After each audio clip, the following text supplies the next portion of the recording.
तो आज का दिन वो दिन है कि श्री रामचंद्र जी अयोध्या में पधारे थे। अयोध्या में रामचंद्र जी तो एक दिन पधारे थे, अपने तो हर वर्ष पधारते रहते हैं, हर वर्ष दिवाली के दिन पधारते हैं। आज भी अगर आज के दिन देखते हो घरों में कितने दीपक जलते हैं, कितनी मिठाइयां बढ़ती हैं, कितनी खुशियां होती हैं।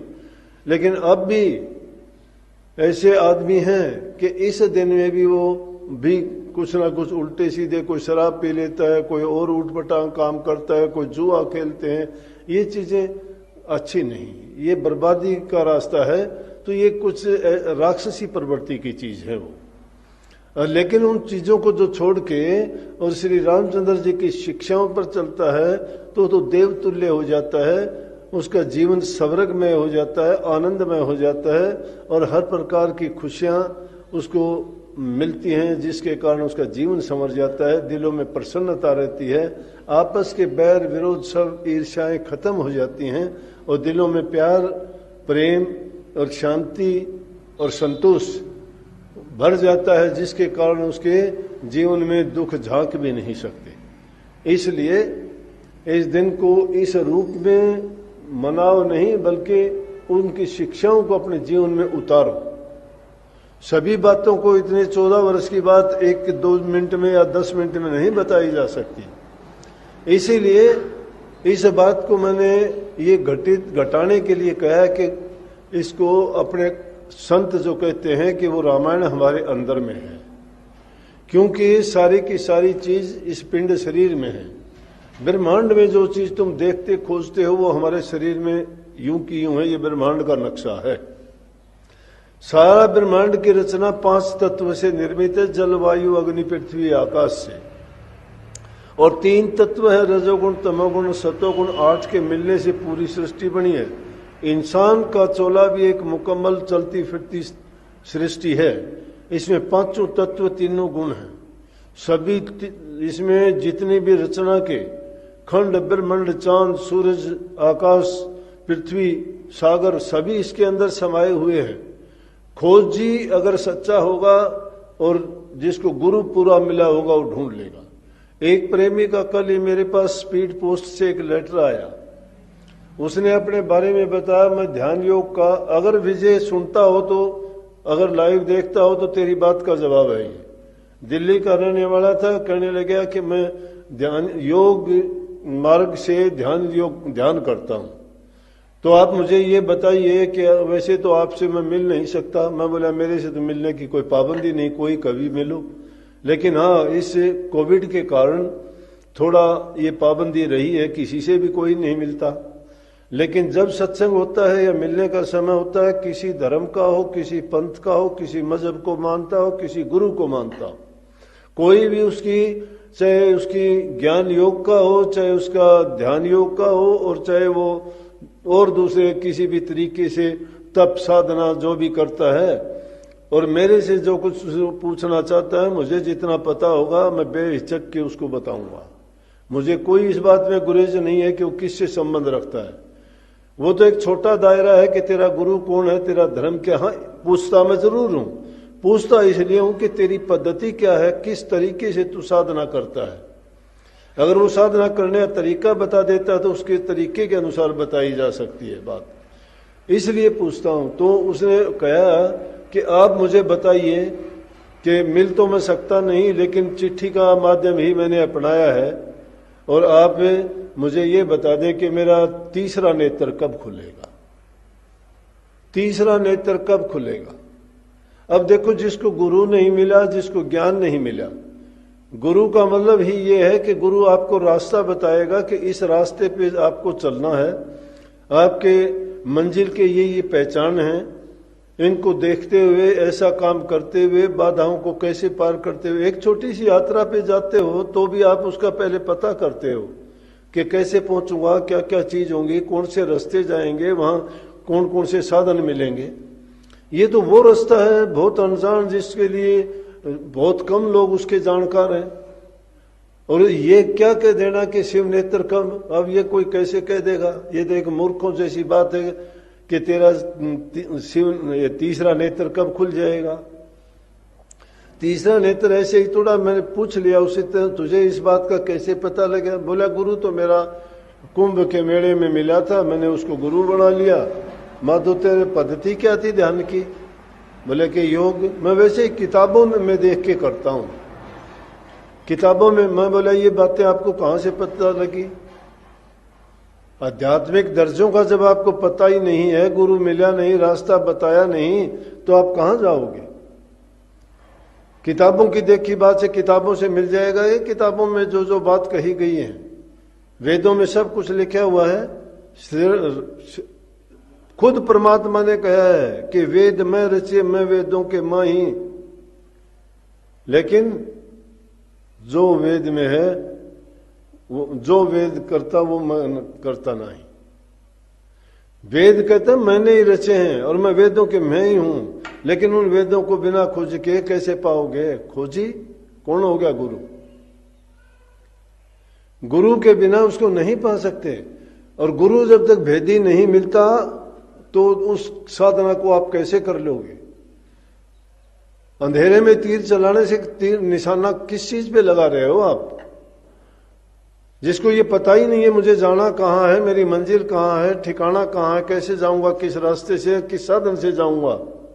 ध्यान योग से जाना चाहते हो, ज्ञान योग से जाना चाहते हो, तप करके जाना चाहते हो, हट करके जाना चाहते हो, या कोई और आपकी ऐसी साधना है? मुसलमानों में भी 4 तरीके, शरीयत, तरीकत, मार्कत और हकीकत बताई है। हकीकत का रास्ता जानते कम है। तो अगर शिव नेत्र किसी के बाप की बपोती नहीं है, कोई कह दे कि तेरा उस दिन खुल जाएगा। इंसान की करनी पर ये तो करता है। कोई कह दे कि मैं भिवानी कितनी देर में पहुंच जाऊंगा यहां से, 10 मिनट में, 15 मिनट में, घंटे में, 2 घंटे में, कौन बता देगा? आप चलोगे कितनी देर में पहुंचोगे, वो आप पर डिपेंड करता है कि आपकी लगन कितनी होगी, आपकी श्रद्धा कितनी है, और आप में हिम्मत और जज्बा कितना है वहां पहुंचने के लिए। एक आदमी उसी को आध घंटे में चला जाएगा, एक आदमी 1.5 घंटे में पहुंचेगा।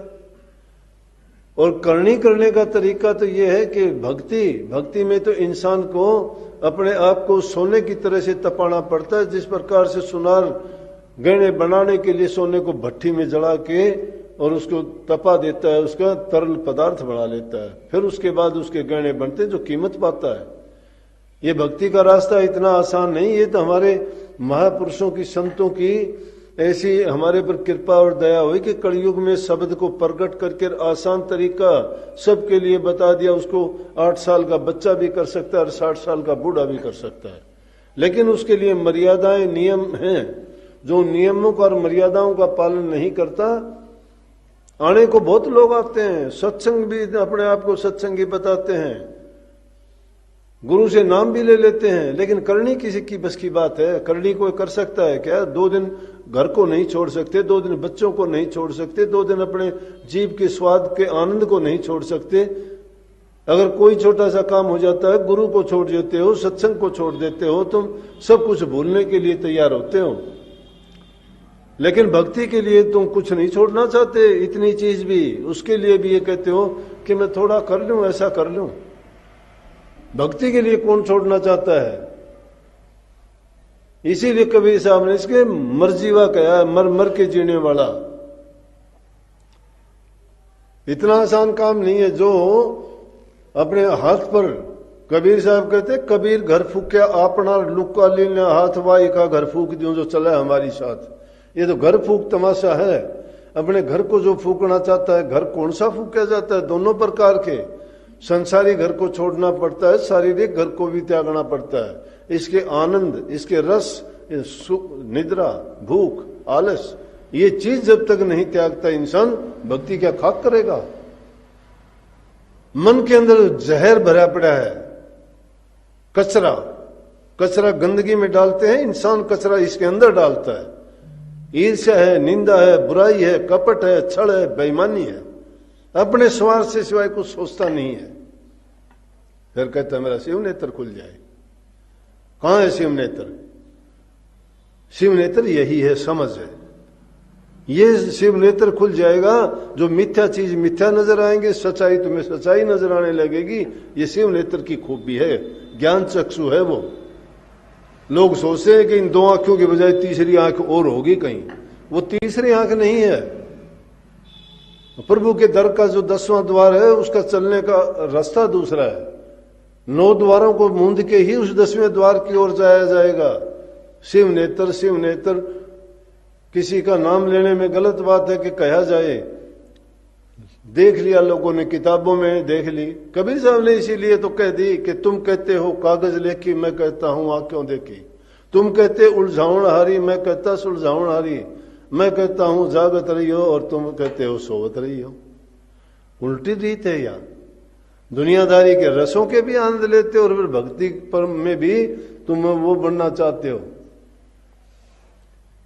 ये धागा तोड़ दे तस्बीह किताबें, डाल पानी में मशायकत बनकर क्या करना, मशीकत को जलाता जा। अगर है सुख मिलने का तो हरदम लो लगाता जा। दिल में उस नाम की, प्रभु की, सतगुरु की लो जब तक नहीं लगती है तब तक मिथ्या है। गुरु को तो गुरु ही नहीं मानते, गुरु से इधर वो हाथ रखते हो। गुरु के बारे में क्या क्या सोचते हो, बोलते हो। गुरु मूर्ख है क्या? वो जानता नहीं है। सोच लेते हैं कि गुरु को क्या पता। गुरु को मानस जानते हैं। गुरु भेद नहीं खोलता, गुरु जानता है, जानते हुए भी नहीं खोलता। क्या फिर महापुरुष कहां हुआ? खोद खाद धरती से है, काट बाट बन रहा, कटु वचन सज्जन से है और से सया नहीं जा। बन है, काटते बाढ़ते जाओ फिर पैदा हो जाता है। खोद खाद धरती से आती है। जमीन को कोई कुआं बनाता है, कोई तालाब बनाता है, कोई मिट्टी उठा ले जाता है, कोई पत्थरों को उठा ले जाता है, बर्दाश्त करती है। कहते इतनी विशालता जब इंसान में आती है तब वो जो है इस रास्ते पे चलने के काबिल बनता है। ऐसे सज्जन पुरुष नहीं बना जाता। और ये तो सज्जनता के गुण बताए हैं। संत का दर्जा तो बहुत ऊंचा होता है। तो इन महापुरुषों से और उनकी वाणियों से, उनके उपदेशों से, उनके ज्ञान के रास्ते पे चल के ही हम उन ऊंचाइयों को छू सकते हैं। फिर शिव नेत्र की बात करना, पूछने की बात ही नहीं रहेगी। ये किताबों में लिखी बात है, ये बुद्धि को भरमाने वाली भी बात है। और बताऊं मैं, जो चीज ये तो बुद्धि के दायरे तक की सीमित है, जो लिखी जाती है, कही जाती है, बोली जाती है, ये तो अज्ञान है, ये अविद्या है, विद्या नहीं है। ये कही है स्वामी जी महाराज ने, ए विद्या तुम बड़ी अविद्या, ते संतन की कदर न जानी, संत केवल प्रेम की सिंधु तो उल्टी बुद्धि कीचड़ सानी। ये बुद्धि कीचड़ से नहीं हुई है। कीचड़ में जो गंदगी लग जाती है किसी चीज को, इसी प्रकार से ये बुद्धि के जो जितने भी उपज है, बातें हैं, ये उसी प्रकार से समझो कि कीचड़ से सनी हुई चीजें हैं।